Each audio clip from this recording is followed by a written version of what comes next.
We want to give you a quick feel for the SecurEnvoy GUI and how we authenticate. So this is our administration GUI. Here you can see we can select any domain, so this can be any number of domains across any type of domain controllers, including Active Directory, eDirectory, Sun and others.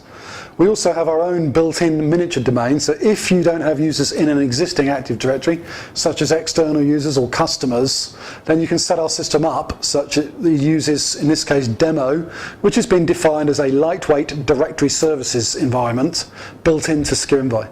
So either store your information in your existing LDAP, Active Directory environment, or you can use SecurEnvoy's built-in mini database.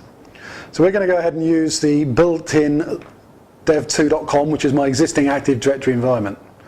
So I'm going to search any user starting with AND. You can see it comes up with 2 users, and we're going to use AndyK for this demonstration.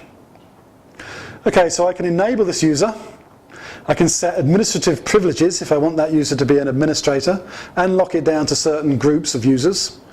I can set the telephone number, so here you can see the telephone number has already been imported in from Active Directory.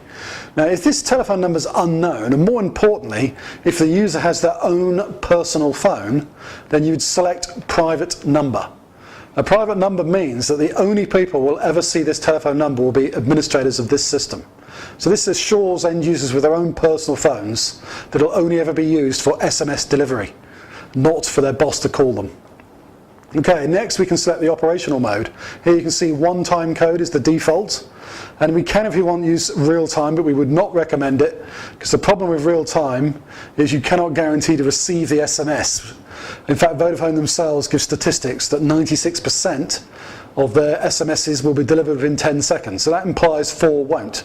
Now, SMS will always get to your phone, it just may take 5, 10, 20 minutes, an hour or longer.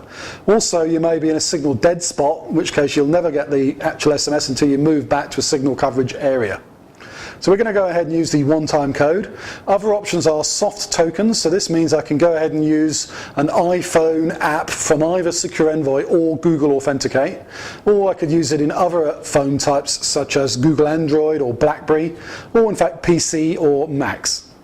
So I can also choose a day code mode. Now this mode means that I will have one code sent to me every day or week or number of days. So in this operational mode, once a week, if I set 7 days as my default, I'll be sent a code which I reuse for the rest of that week. Now we're going to use the default and best security one, which is a one-time code sent via SMS. So as soon as I set this, you can see that the first code I'm going to need is sent over. So here is my iPhone, and you can see I've been received a text. So if we unlock this, there is my first text message. So it says 144541 engineering passcode. Now engineering is normally the name of your company.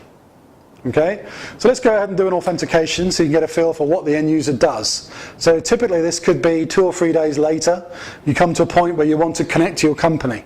This would either be via an SSL VPN or an IPsec VPN device, or via a web server with our iOS agent protecting it, or any other web server. So all I have to do is type in my username, which is AndyK. Now here's the first difference. Most two-factor authentication systems require you to have a separate PIN and a Microsoft password. Now in our scenario, because we're heavily tied in, we give you the option here to just use the Microsoft password, or you can set it up to use a traditional PIN. So in this scenario, we're going to use the Microsoft password, which is postcode. Okay, so that's one of my 2 factors. The second factor is something I own, which is this mobile phone. So you can see, as we said before, there is a code on there, which is 144541. So let's tap that in, 144541. And we send that through, and the SecurEnvoy system checks both authentications, lets you in. Now if you look closely, we've still got the same single message on this phone, yet I have a new number inserted in it. So the number now says 160172. Now that's been dynamically inserted into my previous message. So I still only have one message. I do not have to delete any prior messages. And that number 160172 is preloaded on my phone, waiting for the next time I authenticate.